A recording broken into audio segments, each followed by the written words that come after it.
And welcome back again, yours truly, Anthony Parker Alexander of the award winning Keeping It Honest. We don't just keep it real, we don't just keep it simple.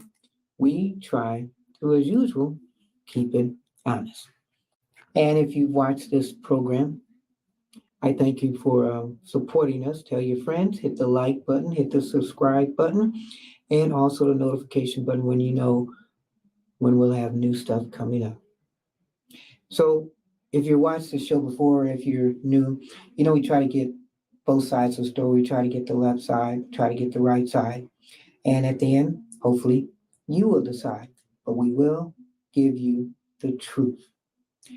Use these shows, anything in media, as cliff notes. Check us out and then investigate it a little bit more just to make sure it's true and it fits what you're looking for.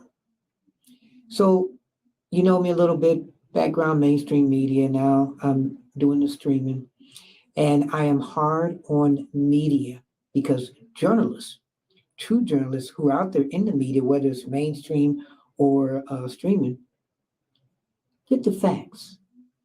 When you see this right here, yellow highlighter, pen right here, it's black and white.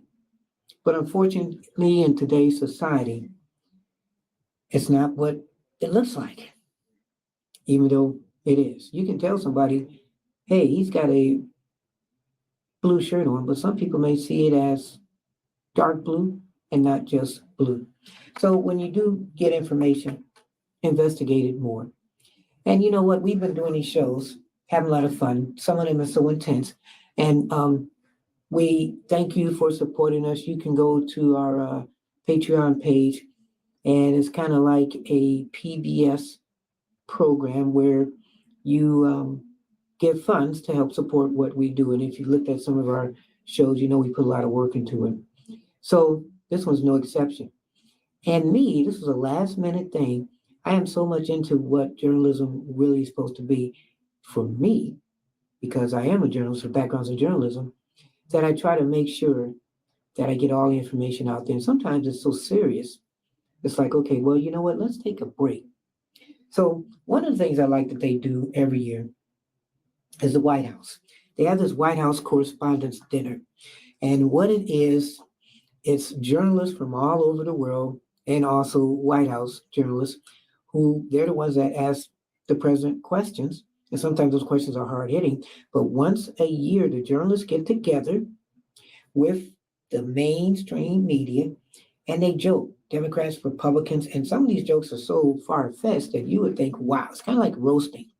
And so it's an every year thing. So today, we're going to kind of be at this White House Correspondents' Dinner. And the good thing about this is the money that's involved that goes into that goes to awards for aspiring journalists.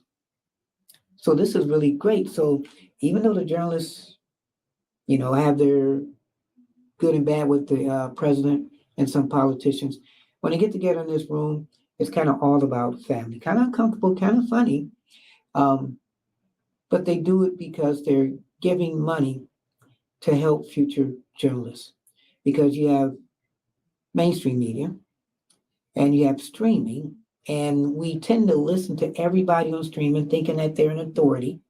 Um, Not everybody is, and some people hopefully won't proclaim themselves as journalists, but if you do what you do, you do what you do.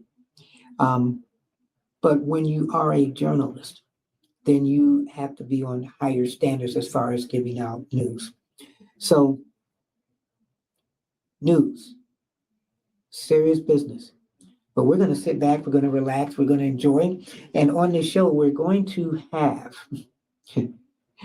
Joe Biden. He's going to be talking about himself and Colin Jost from the Sign Live program. He's going to be the host of the show. So what we're going to do, like we do in a Parker Twist, we're going to give you information about this correspondence dinner that they do every year.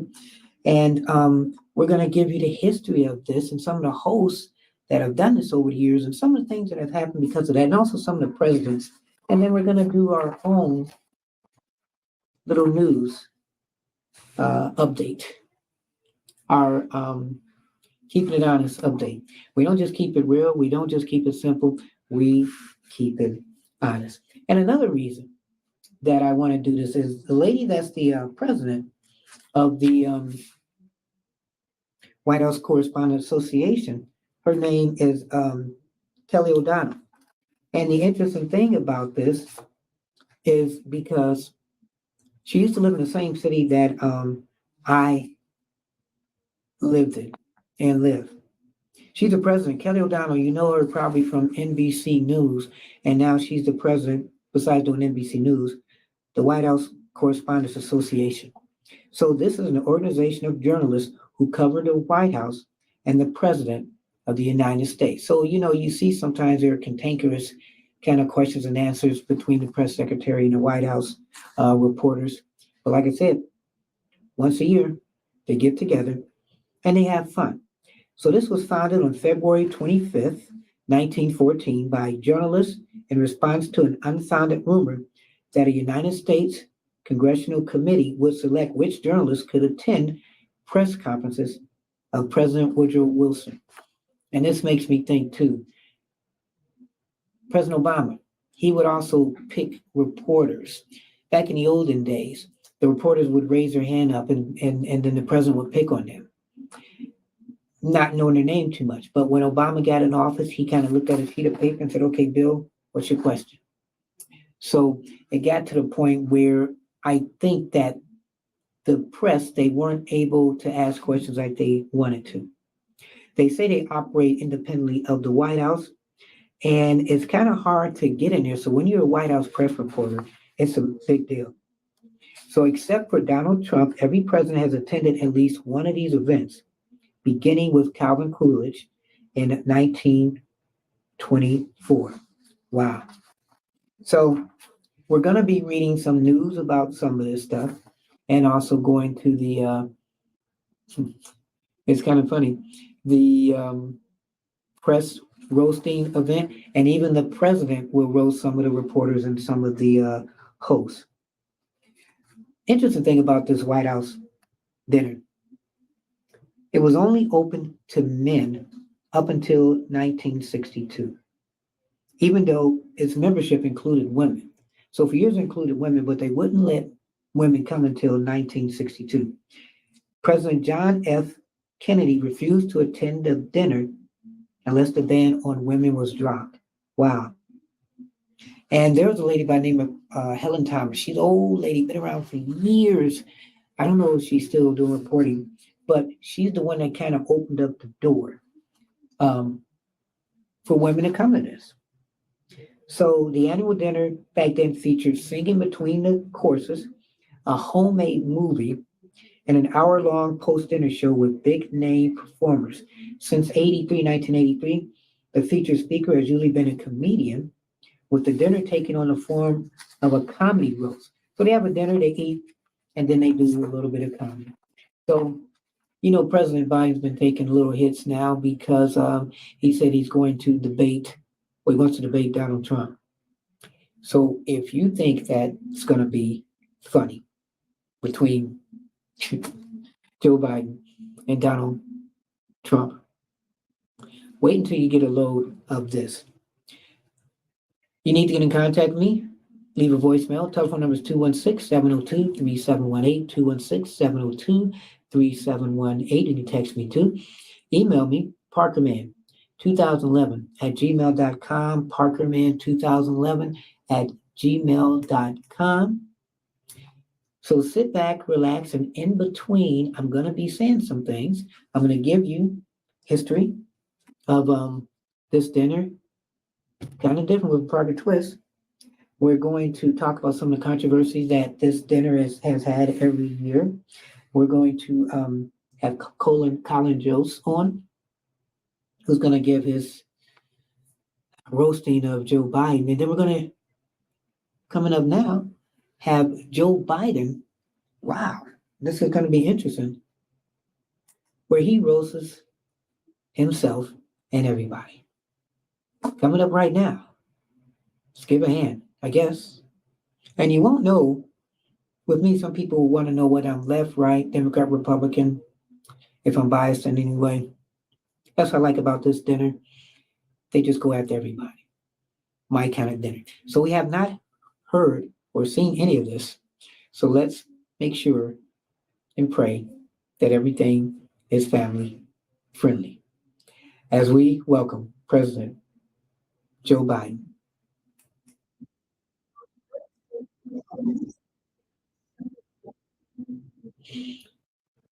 And it's going to be interesting when you hear this guy coming up. Okay, he's going to be one where you may see him, you may know who he is. Some people do, some people don't. But he hosts Saturday Night Live, and he's been hosting. Well, he doesn't host it, but he does the news, does a weekend update, and he's been doing that for a few years. He's married, real quick, to the lady that plays um, the widow, Scarlett O'Hara. I mean, Scarlett Johansson is her name, and she plays the Black Widow. Interesting thing, I was sitting at home and I was watching one of my favorite movie franchises is the Avengers, and I said to myself, "Self, you know what? I want to watch the Black Widow." So I just happened to watch the Black Widow, and I thought it was kind of interesting. So I sat back, I relaxed, and I enjoyed it. And then I come home, whoa, and who do I see? Colin, the husband of the Black Widow. And they had just done the correspondence dinner. So I said to myself, this will be interesting to do this. So again, welcome to the program. I wish it was really here. Him, President of the United States, Mr. Joe Biden. Former board members of the WHCA, please stand. Our chief White House correspondents, please stand. Our current correspondents, reporters, producers, visual and broadcast journalists on this beat, please stand. Colleagues who have previously covered the White House, I am so proud of all of you.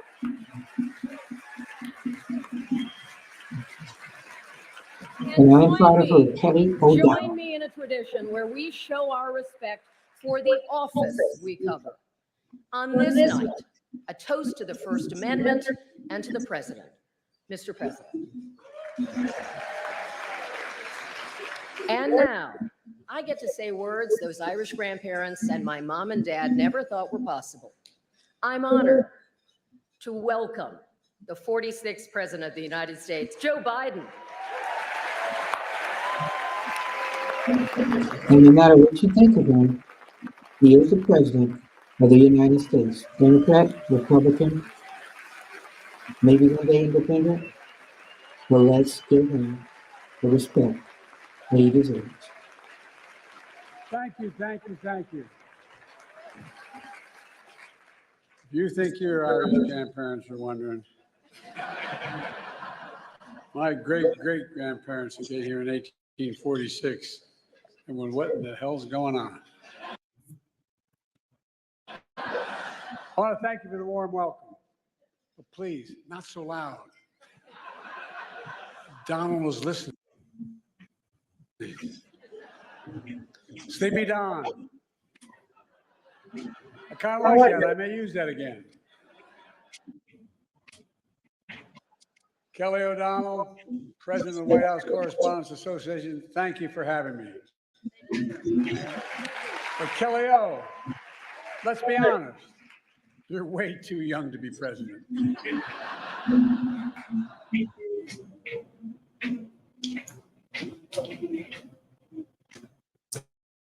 It's been a year since I delivered this speech, and my wife Jill was with me tonight, was worried how I do. I told her, don't worry, just like riding the bike. She said, that's what I'm worried about. Of course, the 2024 election's in full swing. And yes, age is an issue. I'm a grown man running against a 6-year-old. Well, I feel great. I really feel great. I'm campaigning all over the country in the original 13 days.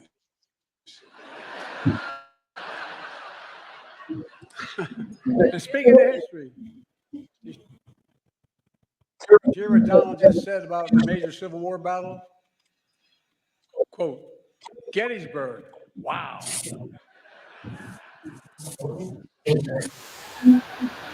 Trump's speech was so embarrassing, the statue of Robert E. Lee surrendered again.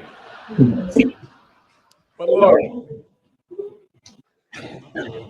age is the only thing we have in common. My vice president actually endorses me.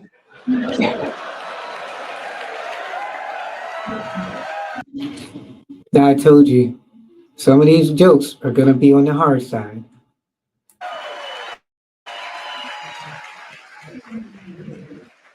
I had a great stretch since the State of the Union. Well, Donald's had a few tough days lately. You might call it stormy weather. What the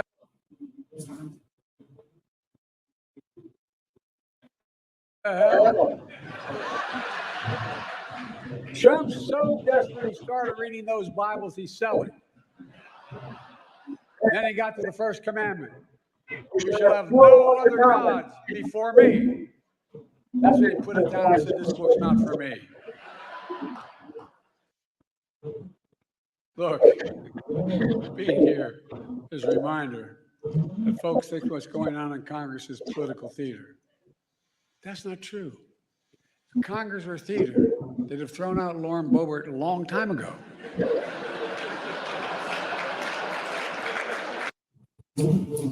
You're watching.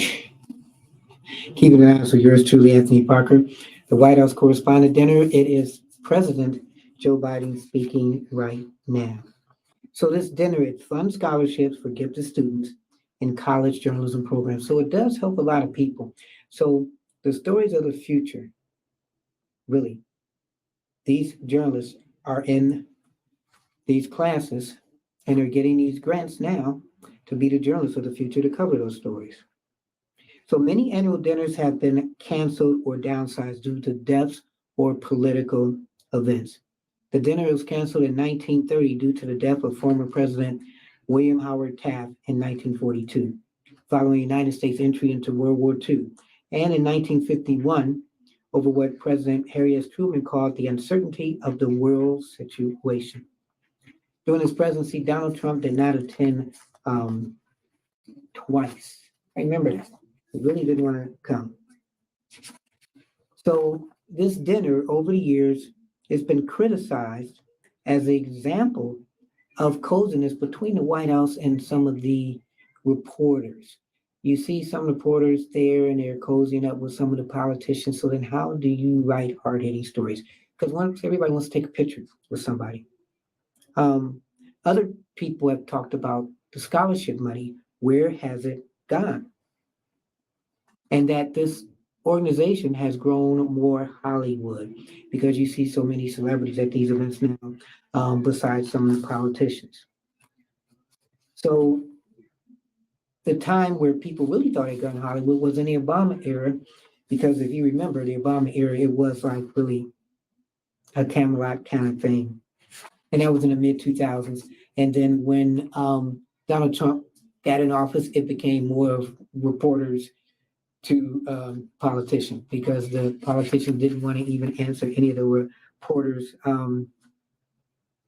questions. So what is it now? It's, well, you're kind of on toes because you're talking with Joe Biden and some of the people in administration. They're kind of pussyfooting as far as talking to some reporters and giving them sometimes real answers. In April 2022, Secretary of State Anthony Blinken, he had COVID. He did not attend the dinner, which was good. And nobody who he was around had gotten it. So this tradition, like I said, it's been around for years. And you have presidents who are making fun of some of the politicians, some of the reporters, and then the hosts are making fun of everybody, and some don't hold back. So let's see if Biden's going to hold back before Colin comes on. Now, to all my friends in the press and Fox News, some of you complain that I don't take enough of your questions. No comment. Of course, the New York Times issued a statement blasting me for, quote, active and effectively avoiding independent journalists. Hey, if that's what it takes to get the New York Times to say I'm active and effective, I'm for it.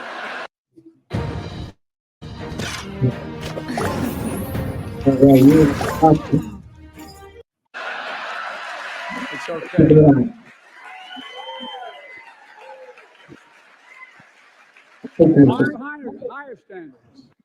I do interviews with strong, independent journalists who millions of people actually listen to, like Howard Stern. And I know you're looking around and saying, this guy's been doing this for 50 years. He's had his moment. Give him someone else a chance. To say that, I say, Lauren, ignore the critics. Ignore the critics. Lauren's a good friend and had 8 comedians play me over the years on Saturday Night Live. 8. And who the hell says I'm not a real job creator? Look, Lauren's had even more comedians and actors joke about me, like the funny guy in Weekend Update, Michael Shea. He's hilarious. Scarlett Johansson, you did such an incredible job in your State of the Union rebuttal that you should be do Weekend Update. Clearly, you're the funny one in the family. Look, folks, on a serious note, in addition to marrying up, Colin and I have another thing in common. We both find strength in family. I got to spend some time with his family yesterday in the Oval Office. Colin's dad was a high school teacher in Staten Island, and his mom is an incredible woman, a family of firefighters, was chief medical officer in New York City Fire Department on 9/11. As a doctor, she rushed to ground zero, risking her own life, treating and saving fellow first responders.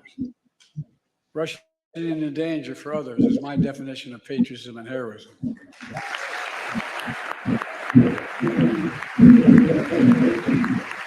So as we look at him, let's take a close look. President Joe Biden, he is running again to be president of the United States. He's going up against Donald Trump, who was president of the United States. Now you look at him now as, okay, does he look like he can continue to be our president? Seems to be talking good, seems to be alert, and it's kind of bad when you even have to question stuff like that. But as you look at him today, can he be your next president of the United States? That's what you have to ask yourself. Plus, can he make jokes? And so is what all of you do when you report truth over lies.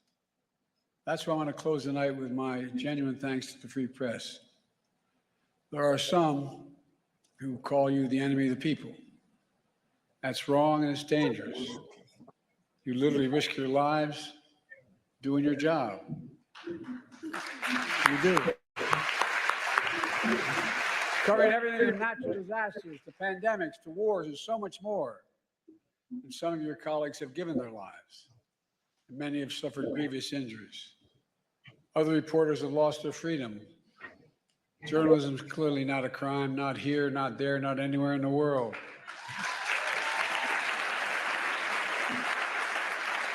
And Putin should release that lawsuit immediately. Just we're doing everything we can.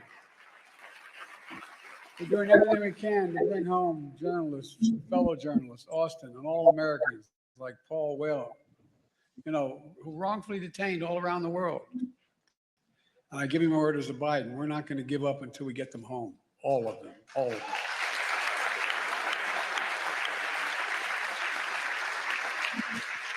On the third anniversary of January 6th, I went to Valley Forge. I said the most urgent question of our time is whether democracy is still the sacred cause of America. That is the question the American people must answer this year. And you, the press, play a critical role in making sure the American people have the information they need to make an informed decision.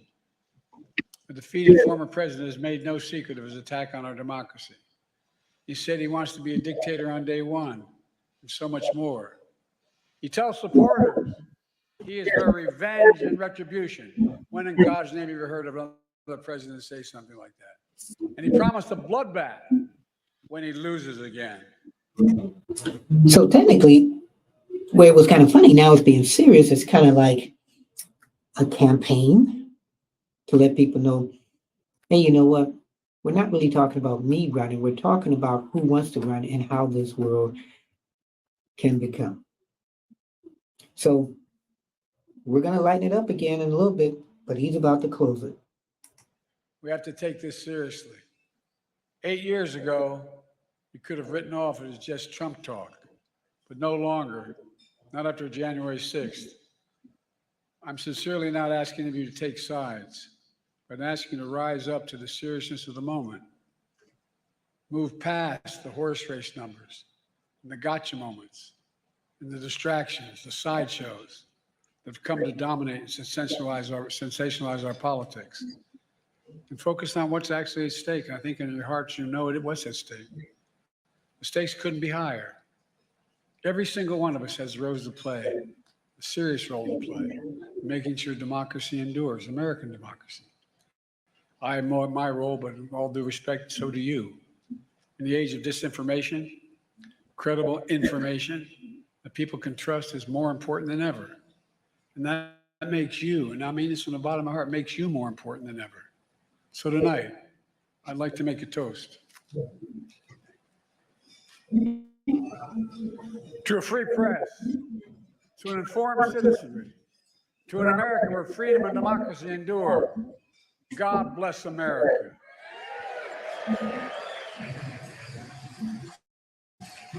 Now, I'm going to turn it over to Kelly. Then you'll hear from a real comedian. I think I know what I'm in for. You know, Colin Jost says, take an aim at me before with his jokes. Oh, I'm sure. Like saying, after winning the South Carolina primary, Biden barely edged out his closest rival. Time. Colin? Yeah, that was funny. When I win, I'm going to have a whole hell of a lot of time. And I'm going to be watching, pal. Kelly, back to you.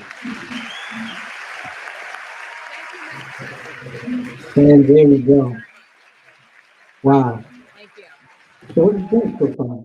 Is that pretty good?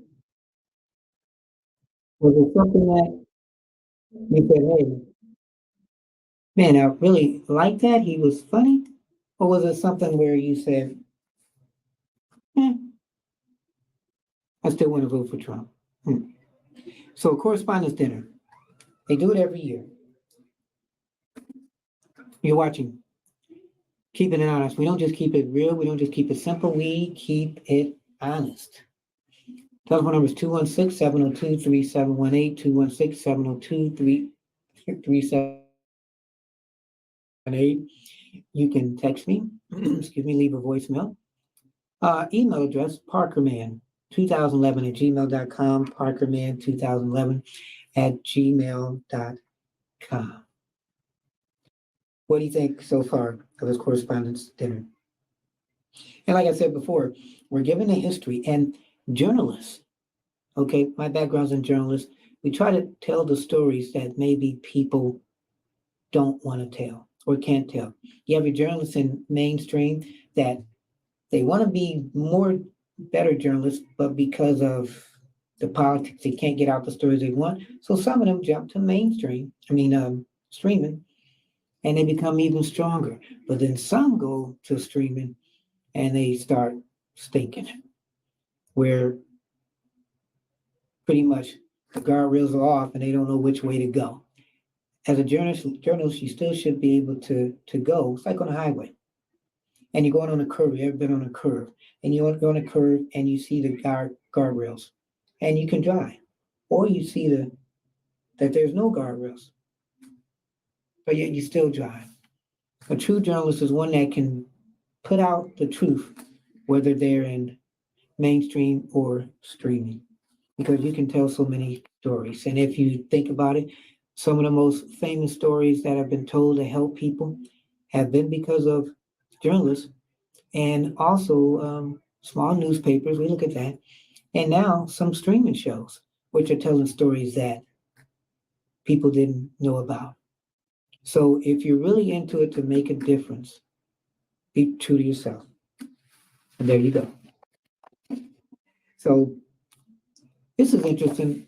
List of things that have happened at the correspondence dinner. I'm going to go through them. Some of the guests, some of the hosts that have done this. So May 3rd, 1924, President Coolidge became the first president to attend the dinner. 1939, dinner was canceled due to the health of former President William Howard Taft. Oh, sorry, he died on that day, on March 8th, so it was canceled. 1942, dinner canceled following the United States entry into World War II. Wow. Some of the hosts over the years, March 6, 1944, Bob Hope was one of the hosts. March 1945, this was a big one.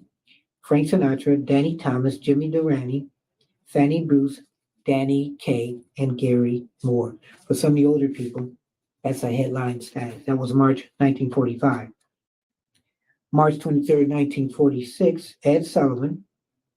He featured a bunch of people we don't know, but it was a really big shoot if you're an Ed Sullivan fan. Got to go way back, very eclectic. 1951, dinner was canceled due to what President Truman referred to as the uncertainty of the world situation. 1951. Now that's could be today. It was canceled due to the uncertainty of the world situation. So what would have been going on way back then? That this was canceled because of the world situation. Look it up. Let me know. March 1953, Bob Hope hosted the show or the dinner. February 27, 1954, Milton Berle hosted the show. And Irving Berlin, way old entertainer, performed. And there was a song called I Still Like Ike, performed by Irving Berlin. And this was to honor President Eisenhower. Wow. March 1955. Duke Ellington, Tennessee Ernie Ford. That sounds like a nice combo. May 1956, James Cagney MC. Wow. You know, if you ever like old movies, James Cagney was a little small, well, not that small, maybe five something, but he was a gangster actor, great actor. He used to say, "You dirty rat." And Nat King Cole, one of the greatest singers ever, were at that day at that show, May 1956. James Cagney and Nat King Cole. Had to be a pretty nice show. April 27, 1962, Peter Sellers, the Pink Panther. I guess he was famous then. Now, the significance about this event, it was open to female correspondents for the first time, April 27, 1962. So it's been around for a while. It was the first time that women were able to attend. Wow. May 24th, 1963, Merv Griffin, an old talk show host, I think a singer, and Barbara Streisand. Merv Griffin and Barbara Streisand performed on that day, 1963. May 21st, 1964, Duke Ellington, very great jazz band in person, and the Smothers Brothers, a comedy duo. They performed, had to be pretty good. I would have loved to have been to this one. May 11th, 1968, the one and only Richard Pryor, one of the greatest comedians, greatest African-American comedians ever. He broke down the stereotypes of, African-American comedians will say things that you think things are taboo today. They were way taboo then.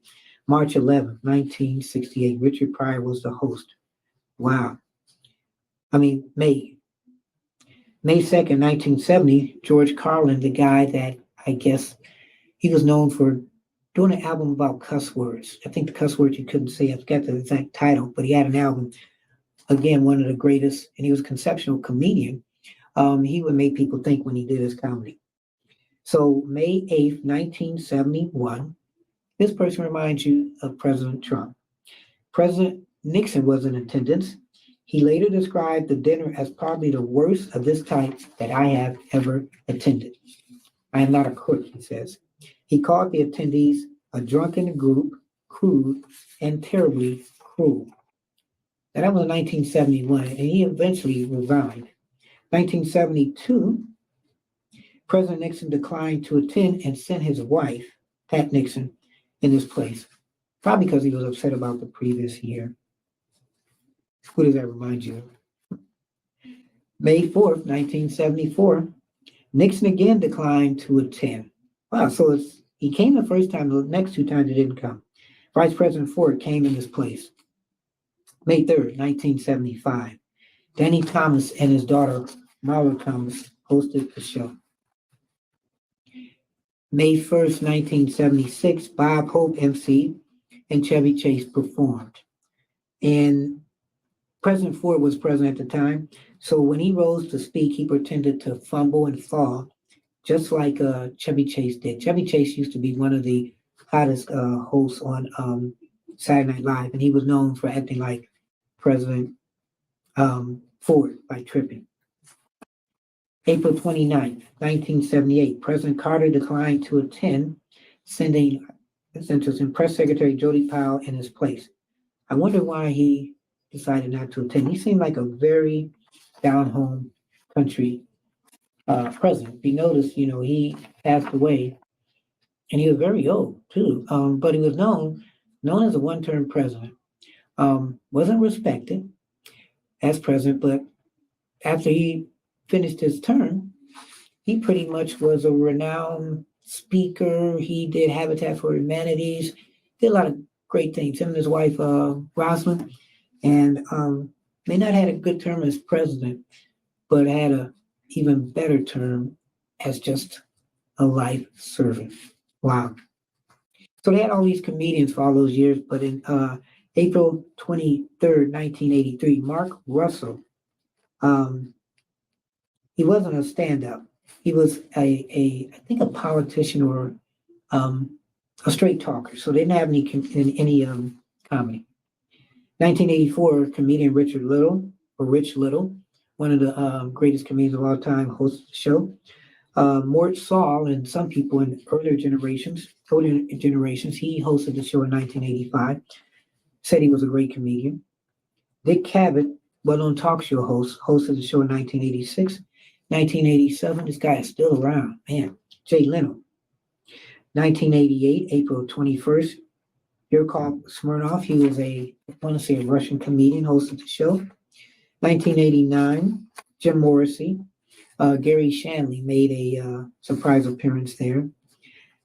April 27th, 1991, I'm surprised this guy did it because he's not known to be a crude jokester. Sinbad. Okay, it had to be a clean show then. 1992, May 8th, Paula Poundstone. She was the first solo female host back in 1992. She broke the ground for females to do comedy at this event. The next year, Elaine Boozer, back in 1993, May 1st, it was the first year that this dinner was televised on C-SPAN. If you know C-SPAN, you see everything on there. And that's where we're watching part of this show from C-SPAN. Al Franklin, comedian, writer of Saturday Night Live, performer on Saturday Night Live. Also a guy in Congress, but he got in trouble, had to resign. Back in 1994, he hosted that show. Some people still want him to come back to Congress. April 29th, 1995, guy still around. Very great comedian, talk show host, Colin O'Brien. 1996, May 4th, Al Franklin was invited again. Wow. 1997, April 26th, this guy just came back after doing a think almost a 10-year hiatus or something like that off the show, The Daily Show. Jon Stewart, people today even say he should run for president. Somebody uh, texted me and said, that's one person we would like to see. Norm MacDonald, the late Norm MacDonald, he delivered a weekend update parody. You know what he do the news.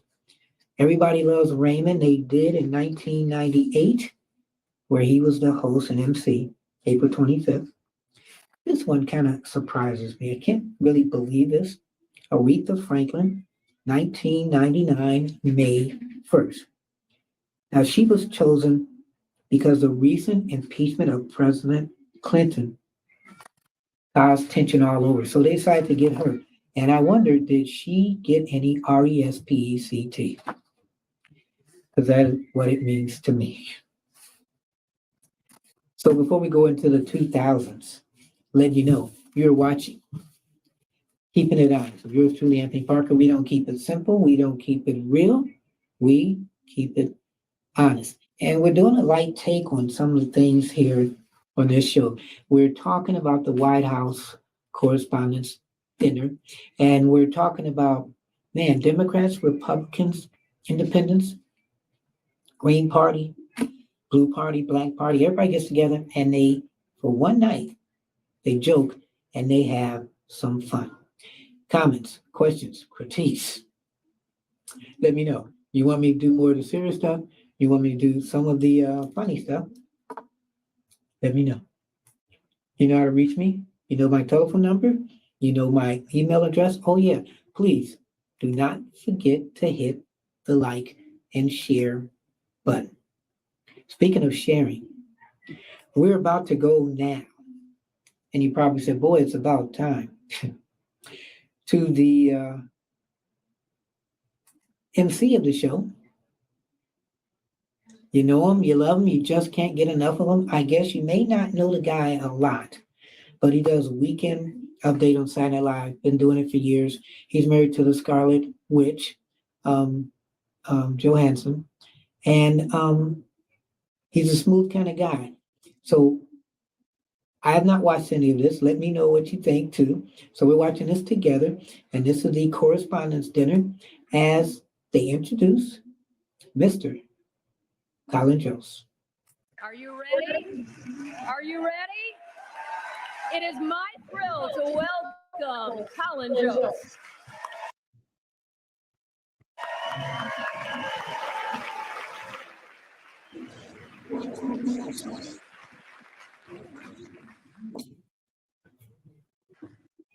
Hi, Frank George here. This is the EMS foot massage. Jost. EMS is electrical muscle stimulation. Read these commercials.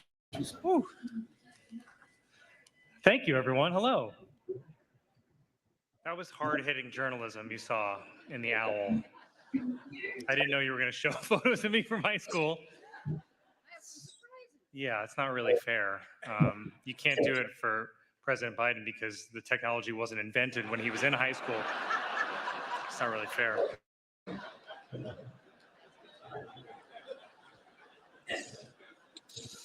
Good evening, everyone. I'm Colin Jost, and I'll be delivering the Republican response.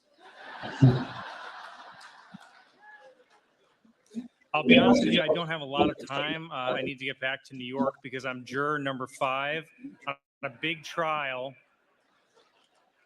Trump's lawyer took one look at me and he's like, he's got to be on our side.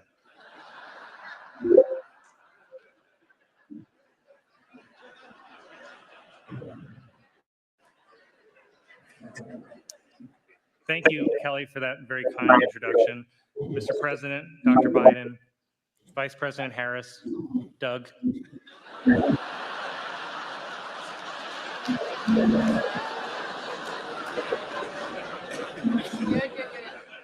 Doug, as you can tell from all the comments about my wife, I'm also used to being the second gentleman.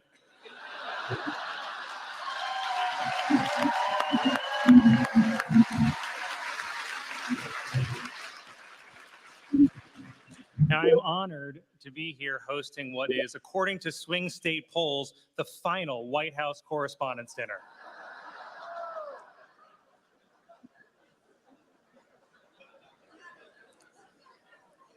I hope that tonight will be a night to remember. for most of us.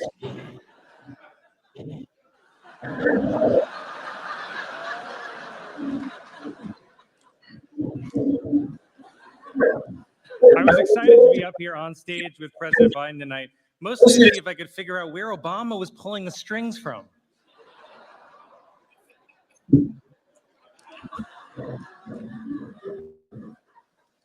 I have to admit, it's not easy following President Biden. I mean, it's not always easy following what he's saying. Like,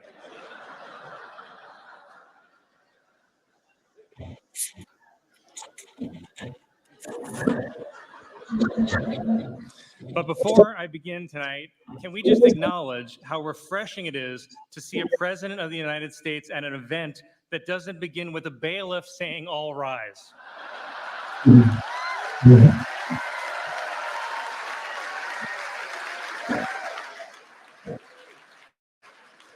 And I would like to point out, it's after 10 p.m. Sleepy Joe is still awake, while Donald Trump has spent the past week falling asleep in court every morning. Though Fox News said he was just being anti-woke.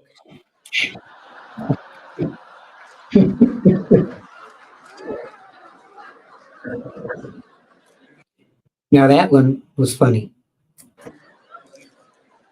We are all here tonight at Nerd Prom. Well, Matt Gaetz is at regular prom, but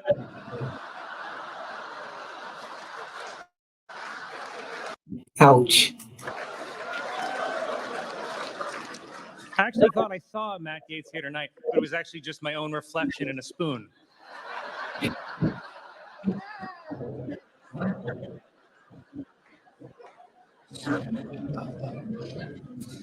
Like many of you here tonight, I pretend to do news on TV.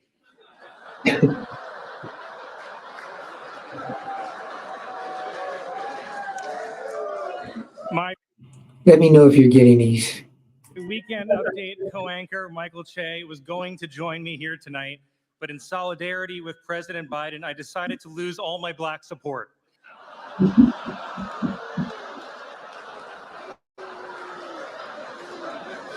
I'm not writing these.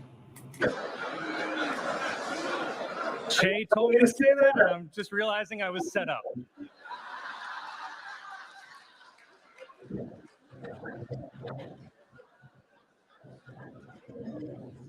I've done Weekend Update for a while now, but most people don't know that I started out doing the actual news. My first job out of college was as a reporter for the Staten Island Advance newspaper. They do not have a table here tonight, but they asked me to pass along this message to the other print journalists in the room. You think you're better than me?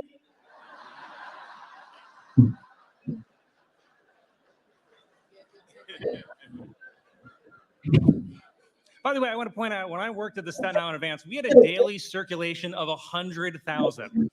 The Washington Post would kill for that.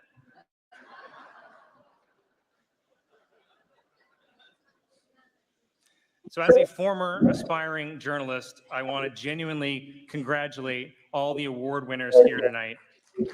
Congratulations. So today's the day. I've got my RTA mock system and Coyote appliances. And they did tell Keeping it real and honest and simple, the White House Correspondents' Dinner. The Correspondents Association provides scholarships to promising young journalism students who may one day be sent off to cover dangerous geopolitical hotspots like Columbia University. Yes, really.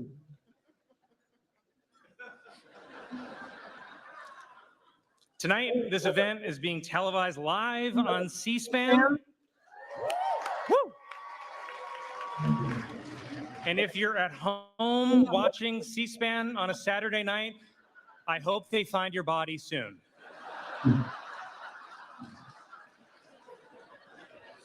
Before your cats get to it.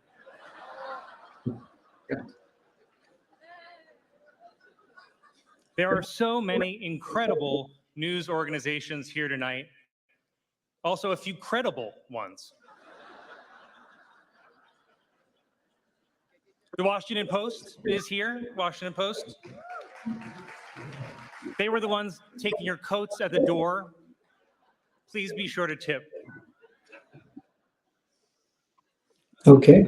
Everybody get that? Fox News is here tonight. It's the end of an era. Rupert Murdoch stepped down at Fox News, which is strange. I didn't think there was a step down from Fox News.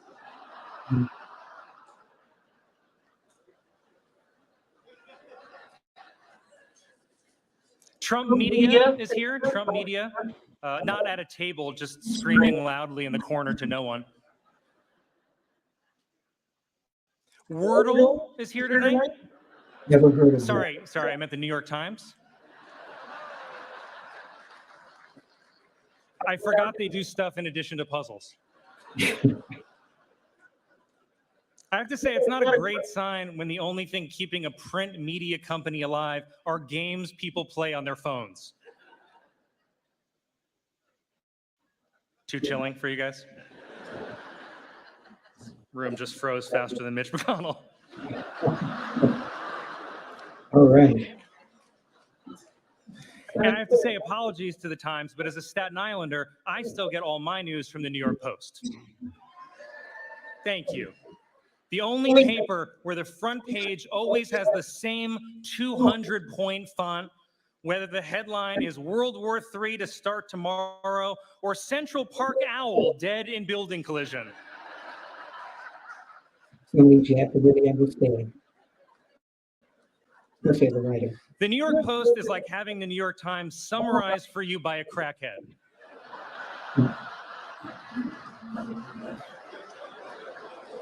The Times will say, a border deal continues to evade Congress. And the Post is like, these Mexicans are taking my stuff.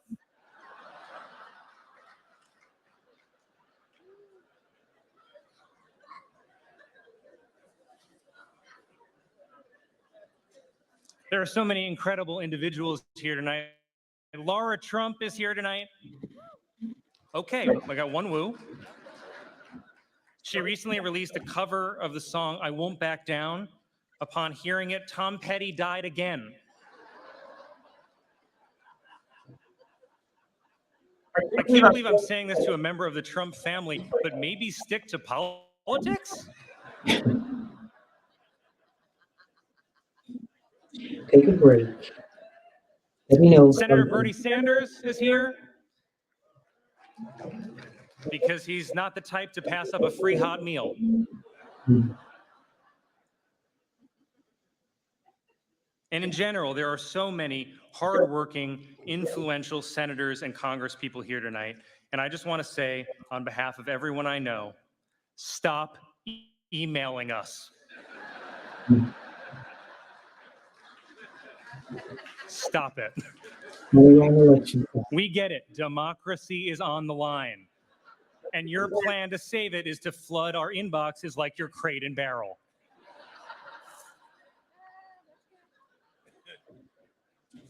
It's also wonderful to be back in Washington. I love being in Washington. The last time I was in D.C., I left my cocaine at the White House.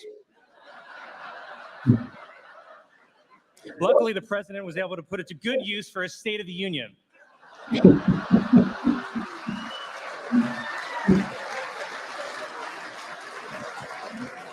Now that is one of the funniest ones so far. I'm kidding, of course. The president doesn't call it cocaine. He calls it high-speed rail.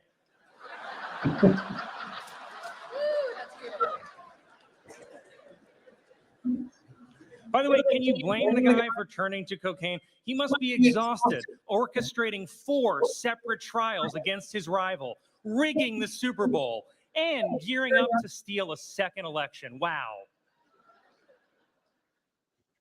He's looking. Is it true? Biden laughed. I love, by the way, that Trump's 2 attacks on President Biden are that he's a senile old man and a criminal mastermind. I'm like, I think you got to pick one. Personally, I don't know any criminal masterminds who bike to get ice cream. Oh, I can't think of it right now. Also, it's not like Trump himself is young and sharp. I'm not saying both candidates are old, but you know Jimmy Carter is out there thinking, I could maybe win this thing. My name is Katerina. I'm acting field coordinator in Odessa. I'm Vladimir, team leader, rapid responsible team, Kharkiv, Ukraine. Hello, my name is Svat. I'm communications officer and I'm in Kyiv right now. Tonight and in the morning, several cities on Ukraine where the IRC operators have come under heavy shelling from drones and missiles. All over this night, we were absolutely don't have any sleep. Next to me, you can see the metro station. This morning, it was damaged after the massive missile strike on the city.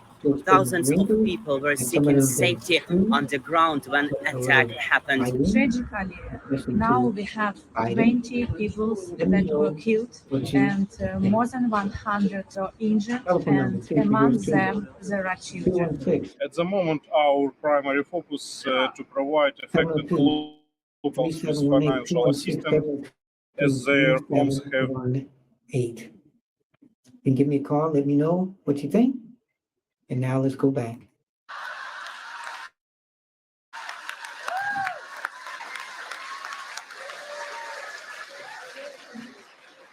He's only 99.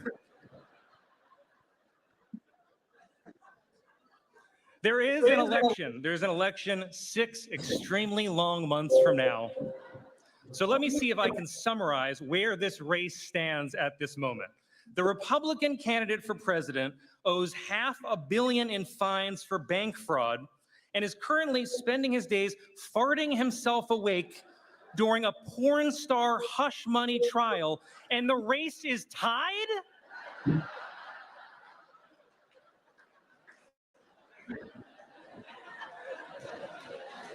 The race is tied. Nothing makes sense anymore. The candidate, who is a famous New York City playboy, took abortion rights away, and the guy who's trying to give you your abortion rights back is an 80-year-old Catholic. How does that make sense? You can get crazy later and now. Sit down and walk. By the way, President Biden, isn't it crazy that he's only our second Catholic president? And what's even crazier is that in just a few short months, we'll have our third in RFK Jr. All the independent. I'm kidding. Like his vaccine card says, he doesn't have a shot. Ouch. Everything feels strange now. By a lot of measures, President Biden is having a very successful first term, but people don't seem to realize it. Like with the economy, the vibes are bad, but the numbers say it's strong. The economy is kind of like you on the steps of Air Force One. Didn't get that one. It feels like it's stumbling, but there is somehow upward progress. You got it now. I do think that you can do more on the economy, sir. I really do. For example, have you considered eliminating the national debt by shorting Trump stock?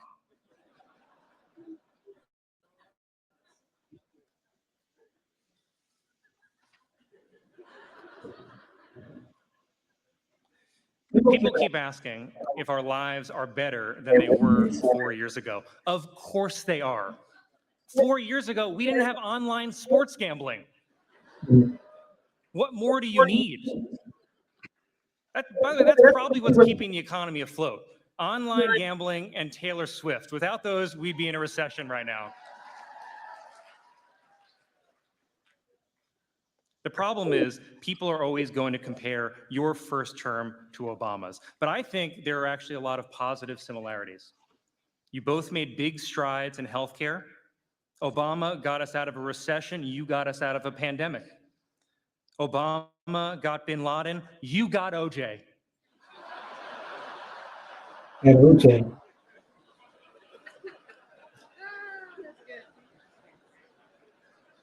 And by the way, now that OJ's dead, who is the new frontrunner for Trump's VP?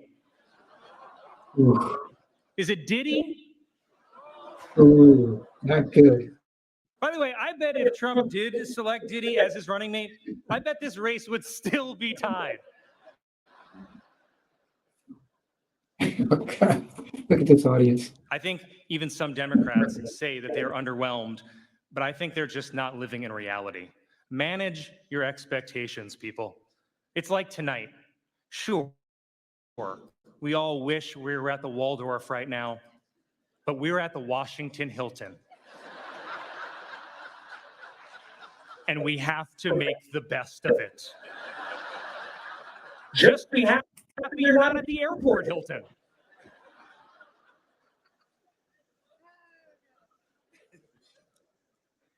Journalists, these are challenging times, and we need the people in this room to help guide us through it. Your jobs are not easy, and it doesn't help that we're living at the end of traditional media. The gatekeepers are gone. Did you know that 90% of people now get their news exclusively from social media?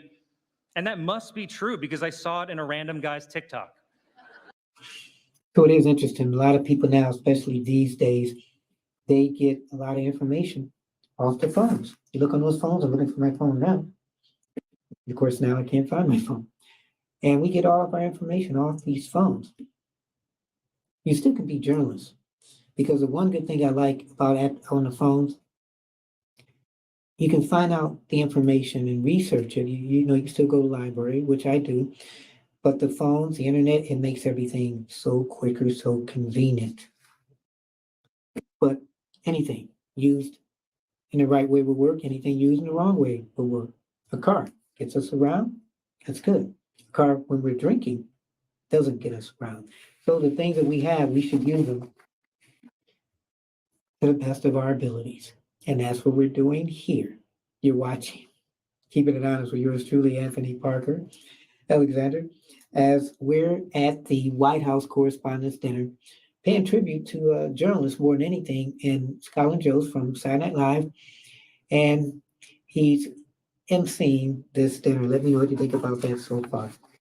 Speaking of other celebrities, hosts, and events that have taken place throughout this White House Correspondents' Dinner existence over the years. Now we're in 2000, April 29th, 2000. Where were we at then? If you're alive, and how many people have ever seen any of these shows? I'm just curious. Let me know. April 29th, 2000, Jay Leno was the host. President Bill Clinton, he also mocked himself in a short film he was president called President Clinton, The Final Days, which depicted him as a lonely man chasing down a nearly deserted White House, riding a bicycle, and learning about the internet with the help of actor Mark Morano. And he does have kind of a sense of humor. April 28, 2001, Daryl Hannah from Saturday Night Live hosted the show. May 4th, 2012, Drew Carey from the Drew Carey Show, he hosted the show. Now, this is an interesting person. April 26, 2003, Ray Charles. So at this event, this dinner, President George W. Bush decided to eschew a comedian that year, given the recent invasion of Iraq, meaning he was very upset. May 1st, 2004, Jay Leno hosted the show. April 30th, 2005, this guy was very popular then, kind of like he is now, Cedric the Entertainer. First Lady Laura Bush also performed some jokes. I think I saw that one. This guy from the Stephen Colbert Show back in April 29, 2006, Stephen Colbert. He hosted the show, but he did it as the person he portrayed on the Stephen Colbert Show. Man, how long ago was that? 2006. Wow. So I'm not a fan of Colbert, but he's been popular for years, and he was at the dinner. So this is interesting. As I'm reading this, he screened a video featuring Helen Thomas. She's an older lady that was a reporter. Several of President Bush's aides and supporters walked out, wow, during his speech. And one former aide said that the president had that look that he's ready to blow. He was really ticked off at Stephen Colbert's show. Get on the internet, maybe look it up. Let me know what you think about it. Rich Little again. Man, he was still popular. Older comedian impressionist. He was very good at his time. April 21st, 2007, Rich Little. David Letterman appeared on a video with his top 10 favorite George Bush moments. April 26, 2008, Craig Ferguson from the Craig Ferguson Show, the late night show. He was the host, and the president at the time said that, well, he couldn't understand his accent. This one, they don't really talk about this, but I saw this one. Wanda Sykes, you know you love her, you just can't get enough of her. May 9th, 2009, Wanda Sykes hosted the show. Jay Leno again, 2010. He hosted for the fourth time, more than anybody else. And this is interesting because this was around the time that Leno was being pushed off the Tonight Show and David Letterman and all that controversial stuff, but he was able to host the presidential show, do everything. April 10th, 2011, Seth Meyers from the Seth Meyers Show, the late night show. He had this bit where President Obama and Secretary of State Robert Gates, they were seen laughing at Meyers' joke about tracking down bin Laden. But the interesting thing was, wow, I remember this too. And they made fun of Donald Trump. And when they showed the audience, Donald Trump was so mad because they really made fun. And this was Obama making fun of him on April 30th, 2011, that people said that Donald Trump was so ticked off that because of that, that's why he decided to run for president. Wow. You think about that. What turns you around, huh? So April 28th, 2012, Jimmy Kimmel. Conan O'Brien, April 27th, 2013. Joe McCade from one of the TV shows, Community, hosted it May 3rd, 2014. April 25th, 2015, Cecily Strong. And she's one person from Saturday Night Live, which is really she's a very popular lady. She left. This favorite one right here, April 30th, 2016, Larry Wilmore. He went after President Obama. He thanked him when he ended his program for being the first Black president and finished his speech by calling him my blank on live television. Some people say it was very disrespectful. Hassan Mahad, he hosted a show April 29th, 2017. President Donald Trump was in office. He didn't go, though, because he really didn't feel the media wasn't really formed back then. Michelle Wolf, April 28th, 2018. He didn't go to this one either. And Michelle Wolf, they didn't really like, meaning the media didn't really like some of her antics when she was joking. April 23rd, 2019, Ron Chernoff. President Trump didn't attend that year. I didn't even watch it that year. 2020, didn't have it because of COVID. 2021, didn't have it because of COVID. Trevor Noah from The Daily Show did the show April 30th, 2020, and it was held for the first time since COVID. Roy Wood Jr. hosted it last year, and Colin Jost is hosting it now. So that's the history of all the hosts on the dinner. So now let's get to the closing moments and let me know again if he's funny. If he ends it in a funny note, Colin Jost, the host of the White House Correspondents' Dinner. Let me know if you think he ends it well. He was recording the video while driving a Toyota Corolla, but he seemed to know his stuff. Isn't it crazy, by the way, that TikTok could be outlawed in the US by the end of this year? That's a real shame, because we're going to need TikTok to document who is storming the Capitol next January 6th. No jokes. Wow. You get people like me. Things are not bad for everyone, though. This may be the worst time in history to be a print journalist. It is the best time in history to be a courtroom sketch artist. My God, the most famous man on earth is on trial, and there's no cameras allowed. Just the artists, their pastels, and their desire to make Trump look as bad as possible. Every sketch of Trump looks like the Grinch had sex with the Lorax. Look at this.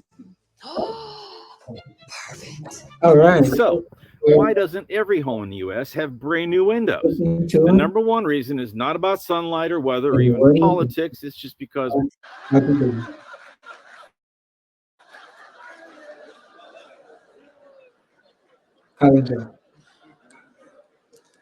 In closing, here we go. Nobody applauding? I would really like to take a moment to recognize all the print journalists in this room. Your words speak truth to power. Your words bring light to the darkness. And most importantly, your words train the AI programs that will soon replace you.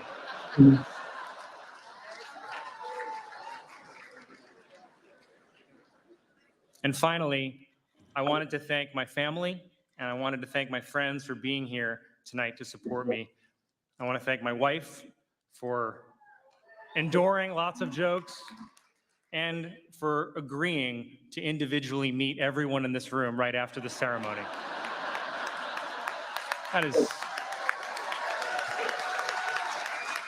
That's really special, honey. Thank you.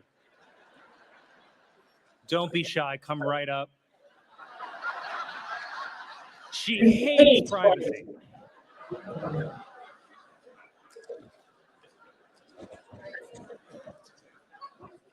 And with my family in mind, I wanted to share one last thing with you before I go, and I wanted to share one thing with you, Mr. President, before I go.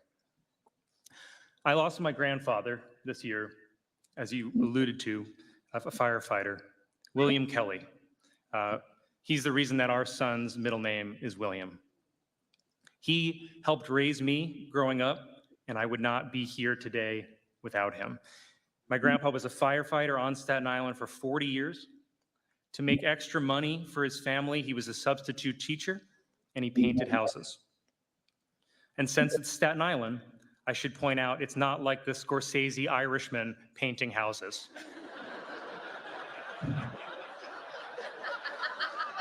He was not a mafia hitman. He actually painted houses. The FBI is here. I don't want to start a whole thing. My grandfather was another rare Irishman who didn't drink because he lost his father and his brother to alcoholism. And I swear, Mr. President, this is not an age comparison. You remind me of him. Some of your best qualities remind me of his. And I will say he was 95 and he was still great at stairs. I think it's because he didn't try to run up them.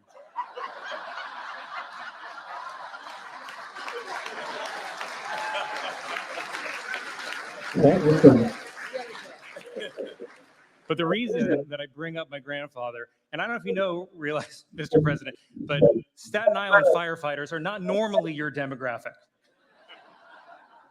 Staten Island voted about 70% for Trump in the last election, and the other 30% was for Giuliani.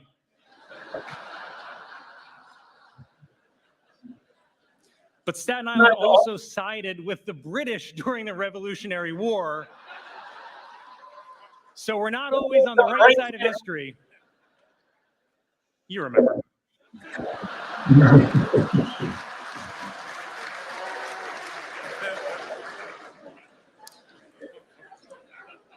But my grandfather, a Staten Island firefighter, voted for you Mr. President.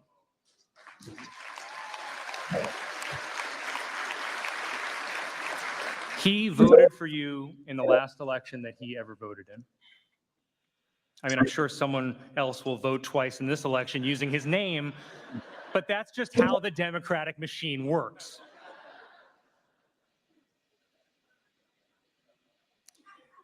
He voted for you, and the reason that he voted for you is because you're a decent man.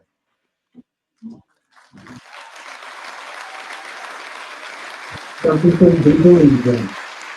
My grandpa voted for decency, and decency is why we're all here tonight. Decency is how we're able to be here tonight.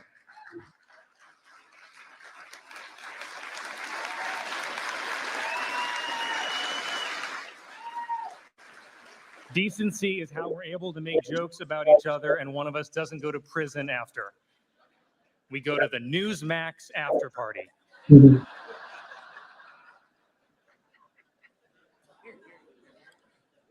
And when you look at the levels of freedom throughout history and even around the world today, this is the exception.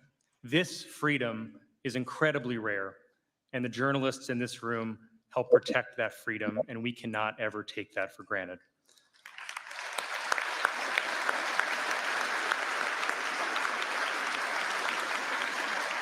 So, Mr.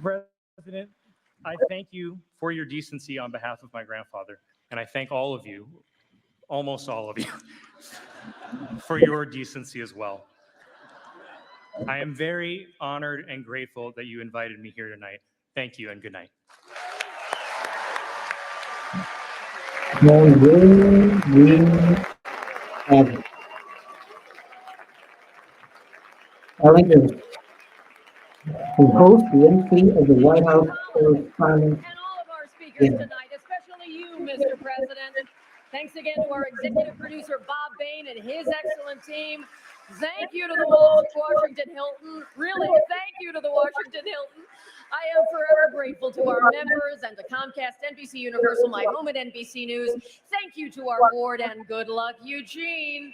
I hope you had fun. I had the time of my life. Good night. And the one thing I like about her Ladies and gentlemen, please remain in your seats is, until President, Vice President. Kelly O'Donnell, like I said, she started, man, in Cleveland, Ohio. And I grew up watching her. I remember when she left the local station as a reporter and then went to NBC News and just started moving up. And now she's president of the White House Correspondents because she was also covering the White House. And now she's the president of the White House Correspondents. So look at what you can achieve when you believe in yourself. So I hope you enjoyed this. This was very interesting. Like I said, they get together once a year and they just go after each other in a fun-hearted way. But you know they really can't stand each other, but at least they take the time. Life is too short. So you heard his jokes and everything. Some of you might have liked, some of you may not have liked. So I said full circle. Colin Jost, I'm busy watching Black Widow, Scarlett Johansson. And the next, well, not even next, that later on that night, I'm on my phone and I look and Colin Jost is hosting the White House dinner. So I said, man, this would be a good time to maybe do something a little bit different. Maybe a lot of people don't know about this. Maybe people have seen it. Maybe people have heard about it. I gave you a little bit of idea.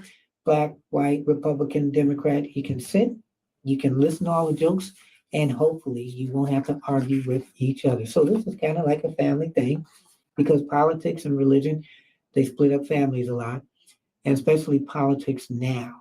So sometimes it's just nice to take a break and relax. So you heard his stories. These stories are taken from the guy who you just saw MC the show. But we're calling it Keeping It Honest News Update. In a speech after annexing sections of Ukraine, Putin attacked the United States for sanitism and denounced the many genders in fashion in the United States. It was a hateful, unhinged speech, which many Americans have called, especially him, electable.